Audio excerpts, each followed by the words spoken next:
All right, so welcome back to the In the Black of My Mind podcast. This podcast is centered around having conversations that don't nobody want to have. And I feel like it's instrumental sometimes that I use the podcast as an opportunity to be a guinea pig, to kind of just test out conversations and things that need to be talked about. And that's why I have these solo episodes to talk about things that I'm not necessarily comfortable talking about with other people. Or just like openly within just like a general conversation. So that's what the purpose of this episode is. Thinking about this time last year, I had a solo episode that was just kind of a wrap up of just how I was feeling throughout the year, things that I needed to improve on. And I felt like, why not do another episode like that? But this episode is going to be a little bit more structured. I got notes. So this episode is going to be centered around three things that have continuously been an issue in my life, but we're gonna go a little deeper. Everything has layers, so we're gonna dive into every single layer that is involved with the things that I have believed to be issues. We're gonna go with what the issue is, the action that the issue causes, the impact that the issue has. Then we're gonna go into the cause, like what caused the issue to persist in the first place. And then of course we're gonna go into solution. I don't ever wanna pose a problem without a solution. These are my personal issues. These are my personal problems. These are things that I need to work out and work on. You can choose whatever it is that you wanna choose and work through them however you feel is necessary for you. But I'm gonna go ahead and start with the first one. The first one is intimacy. Intimacy is something that has been really difficult for me. It's been something that is problematic. I feel like there is a certain amount of time that I'm able to be close and intimate and connected with people, whether it be romantic or just friends. And over time, it gets difficult to be able to do that because of things that we'll talk about once we get a little bit further into the episode. It's been something that's been a problem for me, physical contact, and just I've gotten to a point where I've been hyper fixated on communicated consent, and not just communicated consent when it comes to like sensual things, but communicated consent when it just comes to a pat on the back, a shoulder touch, or a hug, or a handshake, or whatever the case may be. It got really aggressive on just pushing that stuff off for a while. And I feel like there's a strength with consent, but there's also a weakness because sometimes it can cause issues within connections that you have with people, and that's something that has been, posed a problem for me in my life. And this episode is just a conversation that I'm having to try to figure out a way to alleviate these things as being issues for me. So that's the first one. The action. The action. In these moments where I feel like overwhelmed with, touch or intimacy, whatever the case may be, I retract. I start to detach, I start to distance myself, whether it be physically, mentally, emotionally, spiritually, whatever the case may be. I try to get myself as far away from the people that I feel like I've gotten close to, because that intimacy there is a fear there. There's fear that exists within that intimacy, and I try to distance myself from it so that I don't feel afraid, so I can figure out ways to protect myself. And that's the action.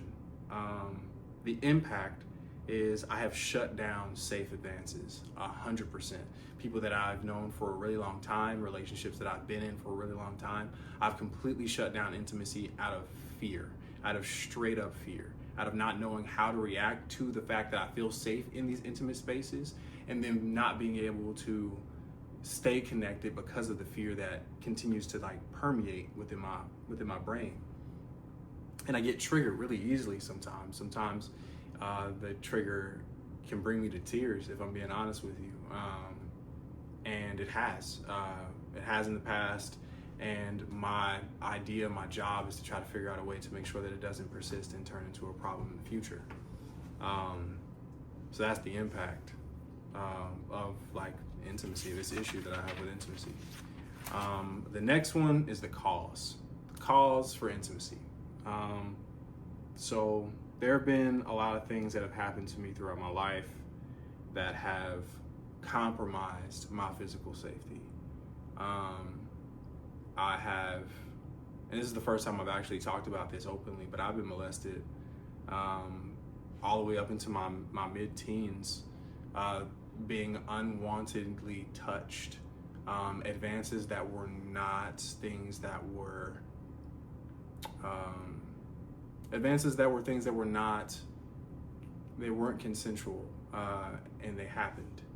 And a lot of that is difficult to really digest, because being a man and having conversations like these, a lot of the times it's not taken seriously. A lot of the times people don't necessarily believe you. And for me, it drove me off the deep end. To be quite honest, I've been trying to figure out ways to be okay with myself, because it's not just intimacy from other people, but it's also intimacy for myself. You know, the view of myself. I've been having issues with just being able to look in the mirror and not feel some semblance of disgust, or be naked and be okay with the fact that I'm naked. And that's something that I'm dealing with. And it has negatively impacted my life in so many ways because it's gone unanswered. It's been conversed about through therapy, but I don't feel like I've been 100% diving as deep as I need to be able to work through it. As until recently, I have 2 separate therapists right now. One for my sexual trauma and one for just regular everyday shit. But that is something that is hard. It is difficult. And if you are someone who is going through this or has gone through this, I would implore you to try to figure out a way to seek out help. Find groups that you can have conversations with. Talk to people that are really safe people for you to talk to. And don't let it create an environment that it has for me. It's created an entire personality in the way that I operate throughout my daily life. And I'm trying my best to cut that so that I can feel safe with just being close to people. So I can feel safe with just being close and connected and intimate and sensual without being triggered at any point, whether it be 2 weeks or 2 years, you know what I mean? So that's the cause. And the solution is reminding myself constantly that I am safe and that I'm more than capable of protecting myself at this point in time in my life. I have the verbiage to be able to communicate when something is happening that I don't like. And I need that safety. So what I do is I spend time admiring myself. And I know that might sound self-centered, but you have to understand I've gone so long with just not being okay with the way that I look and finding problems in some of the most minuscule things, and some things that other people would admire, I find uncomfortable to look at. So I spend time, and I'm trying. I'm not gonna say that I do this every day, but I am trying to find ways to admire myself on a daily basis.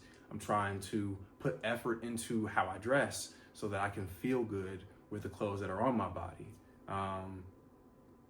Spending time naked. I know that might be a little too much for some people, but I'm just being honest with you because I don't. I used to, but I don't in this point in time.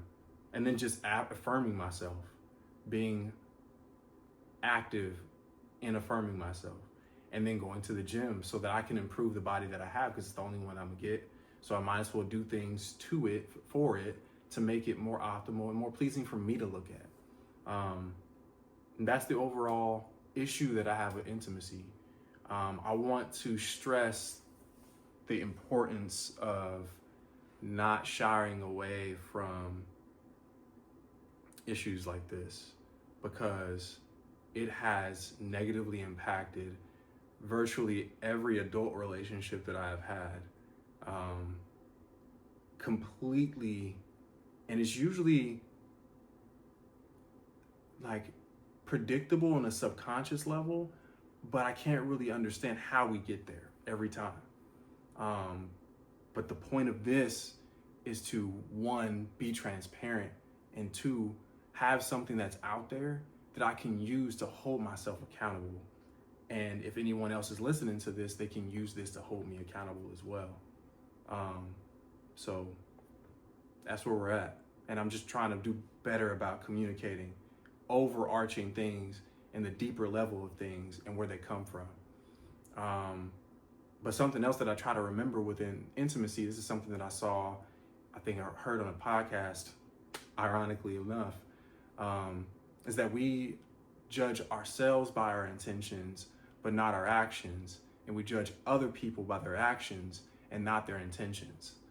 And I feel like that's a problem, because we know people, we know the people that we're close to, we know the people that we're connected to. We have to understand the intention. And if the intention isn't understood, then we have to understand how that action took place. How did we get here? I'm a huge proprietor of understanding why, asking the question why, not so much as what, but why did it happen?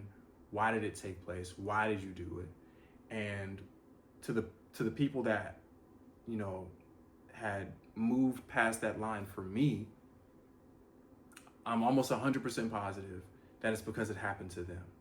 And I'm not saying that that's an excuse. I'm just saying that that's the reason. And I'm releasing that.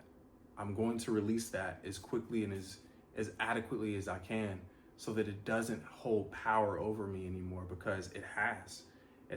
It's controlled a lot of my life for a really long time, for as far back as I can remember. And I'm just not gonna allow it anymore. So that's that one. We're moving on to the next one. The next one is honesty. Honesty is the issue. Honesty with others and myself has always been a problem for me. As far back as like late high school, early adulthood, it's been difficult for me to be transparent and honest with people. And the reason why, we'll get into that, but we'll just talk about the overall issue right now. I'm going to go into the action. Within trying to protect myself, I would lie. I would try to figure out ways to form a narrative that was centered around me being interesting. And if there was any possibility of me upsetting somebody, I would figure out what it is that I could say that would make them less upset. Now, coupled with my issues with intimacy, you can see how those two things connect with one another. And it would be hard for me to be honest sometimes, even if I know that the honest route was the better route. And I feel like once we get a little bit deeper into this, it'll kind of all make sense how these three things connect. But I'm trying my absolute best. And I feel like the issue that I have is that I haven't been honest with myself for a really long time. I haven't been honest with how I feel. I haven't been honest of how I see myself. I haven't been honest about where it is that I want to go. And I haven't been honest about what it is that I want to do, and why I want to do it, quite frankly. So focusing on the overall picture of being honest is a part of this issue that I have. The impact. This is completely connected to the issue with intimacy. It couples with it. It's ruined a lot of my relationships, my marriage included, because there's this innate fear that continues to permeate. And that's how we can just move straight into cause. The cause was my childhood was centered, and that's what I can remember. Every single thing that I did was centered around trying to figure out ways to impress and make my parents happy, or impress and make my siblings happy, or impress and make my grandparents happy. And I am the middle child of my dad's kids.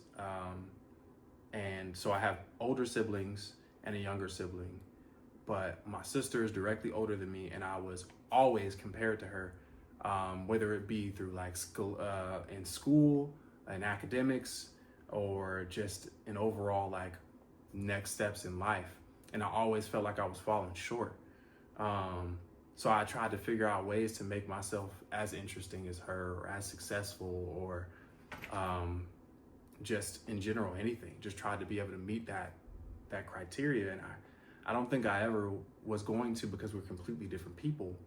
But I remember the first time that I put every single ounce of my effort into trying to make my dad happy. And I'm not faulting him. I love him to death. And I have to remember that our parents are just humans that are trying their best too. But it did have an impact on me. I remember cutting the grass, cleaning the house, doing everything that I could to try to make sure that he was happy by the time he got home. And all I could remember was him still being pretty pissed and being pretty upset. And I got to the understanding that I just wasn't enough. I wasn't going to ever be able to make him happy. I wasn't ever going to be able to meet the standard that he has set, because I put everything that I had in it. I hadn't slept. I didn't even go to sleep that night. I was up at 3 a.m. I remember it like it was yesterday, but I was only 12 years old. And I put everything that I had into that day to try to figure out a way to just hype it up, make him happy, because he was mad about something the day previous. I don't think I cleaned my room properly. So I'm like, let me go ahead and just go above and beyond. And I just never met that cry. I never met it. I didn't meet it. And it made me, it flipped a switch in my head. What can I do? How can I be better? What can I do to try to figure out a way to meet the standard that was set? And then that just continued to exist with friendships, relationships, jobs, everything. And the amount of inadequacy that I feel pretty congruently with everything that I experience has crippled me in a way that has made it really difficult to just exist and be me and be okay with that. Because I'll be honest with you, there's been a long time that I just haven't liked myself. Not for any other reason, but the fact that I'm here.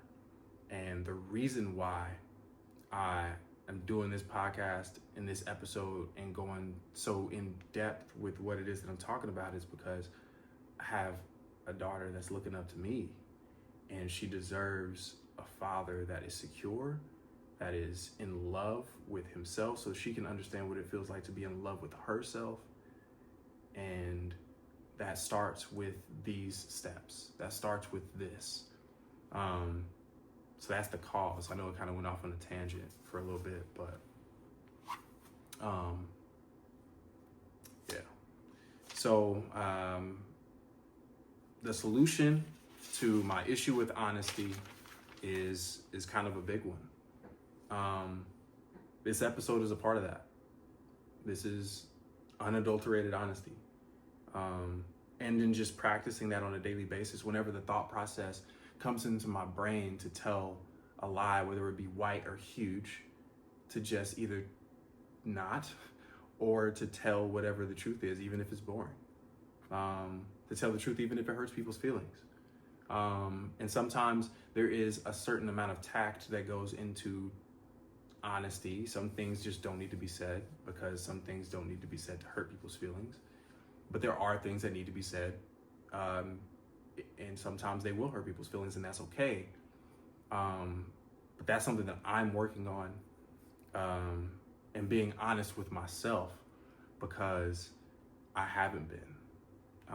I haven't been for a really long time. I've been trying to fool myself into believing certain things that aren't true, and I have to figure out a way to be honest about those things so that I can make them true. And the last one, and this one is connected to the other two very greatly, is my overall existence. For a large portion of my life, probably the last 10 years, I have not wanted to exist for a very large portion of it. I have put things in play sometimes through the thoughts that I have. And it's been really hard to just be able to go through a day without the thought process of me just disappearing, or how much peace could potentially exist if I wasn't here, because the amount of pain that I feel just here on a daily basis is hard to measure. To be quite honest, I don't even know if it's measurable. But that's the reality that I have. The next one, the part of this that is important, is the action. I have instinctively done things that do not align with my character, to try to figure out ways to make myself feel worse about myself, to push me closer to the edge until I eventually try to take my life. And I'm not proud of it. And I'm doing what I can to not to do that. And this is the first year in about half a decade that I actually haven't had an attempt. The first year in 4 years since I've been in a psychiatric facility from a suicidal attempt. And that is something that's heavy, because it didn't even feel like that. It felt like this year was extremely difficult. There were a lot of things that happened. There was a lot of loss and a lot of remembrance in regards to loss that happened this year. And it would have been really easy to go into that place, and I didn't. So that's something that I can use to congratulate myself.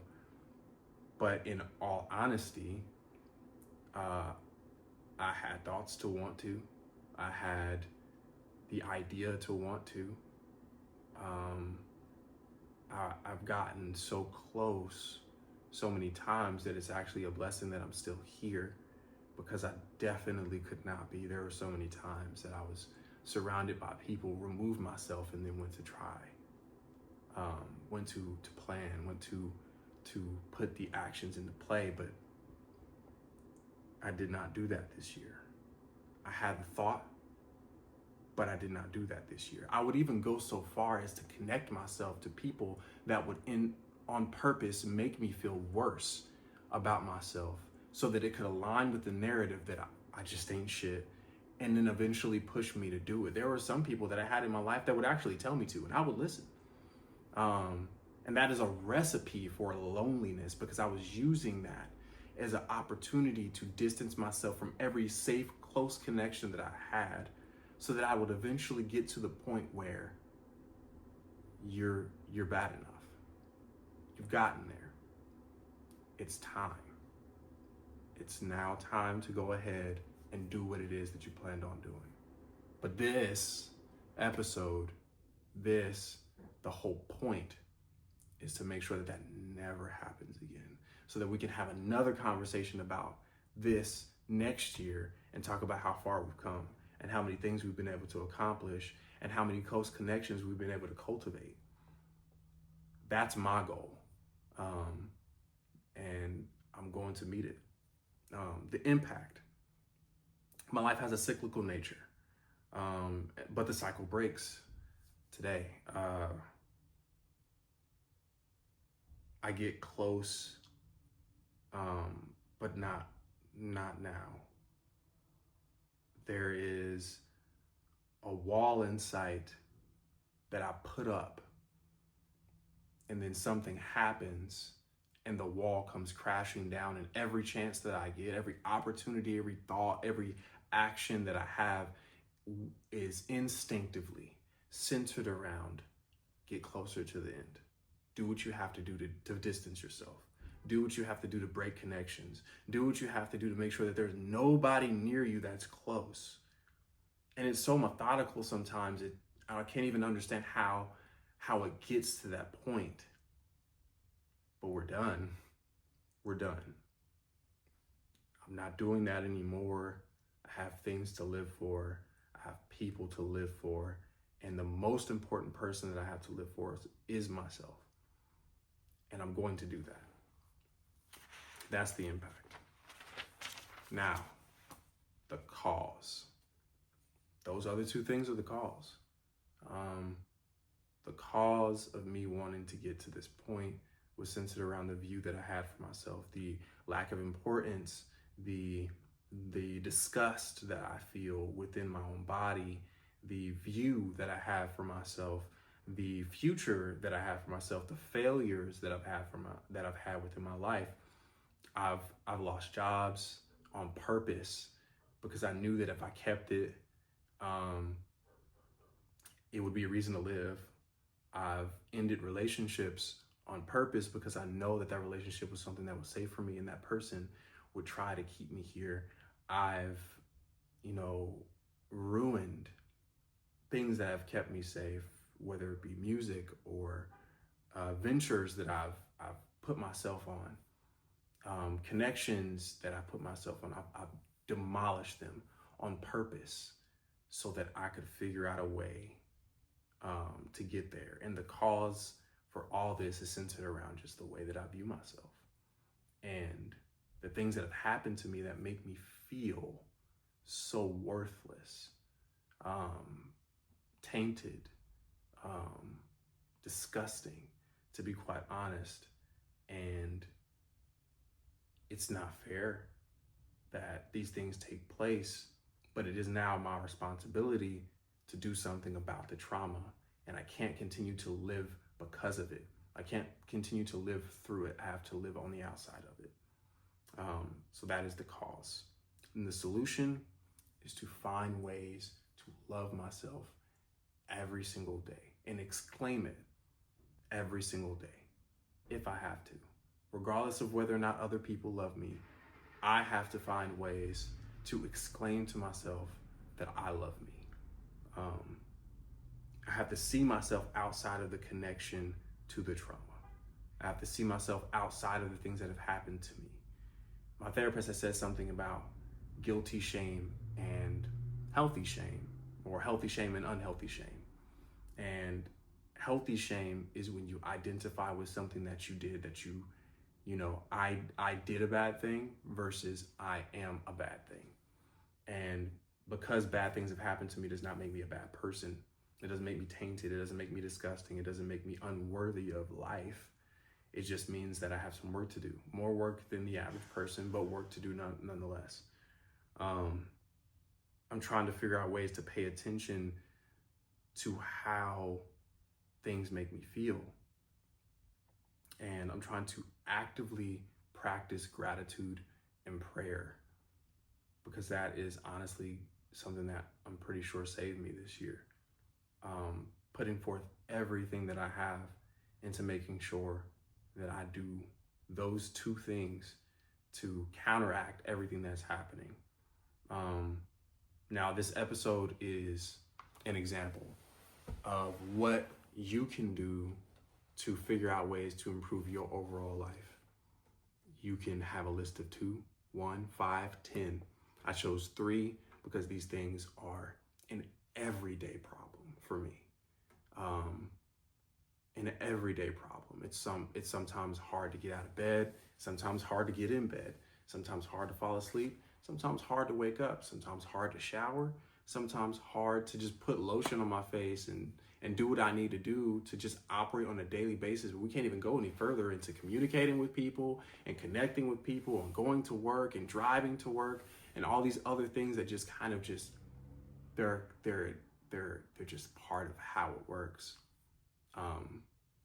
The amount of vulnerability that exists for you to be able to be safe, I feel like they're both one and the same. Safety lies on the other end of vulnerability. And I know it's uncomfortable to be vulnerable and transparent, but for me, it is necessary because of the amount of damage that I have caused. My physical body and my mental body is ridiculous. And the amount of people that I've bled on because I haven't staunched the bleeding and I haven't taken care of the damage that was caused to me is unforgivable. And I'm not asking for that. All I'm asking for is understanding and to get people to take the steps that are needed. I'm not someone who revels in bad deeds. I did them for a reason. I do the things that I do for a reason to try to figure out a way to get me closer to where I wanted to go. But that's done. That's not happening anymore. I refuse to align with the things that have taken place in my life. I refuse to allow for them to have so much hold over me, and I refuse to continue to feel so damaged. So I forgive those who have taken the steps to make my safety difficult within myself. and I'm going to continue to grow.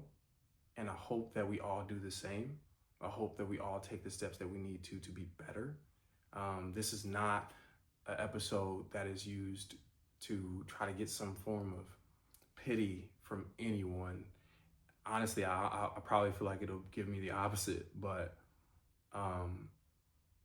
if only one person listens to this and finds something useful, I feel like it met its purpose. So I hope that y'all have a good rest of your night. Merry Christmas. Happy holidays. Be close to your family. Tomorrow is not promised. It is not something that is guaranteed for us. And why put off today what you could do? Why put off for tomorrow what you could do today? Because today is the only thing that we have, that we know that we will have. So y'all have a good rest of y'all night. Be easy and remember to stay beautiful. Y'all have a good one.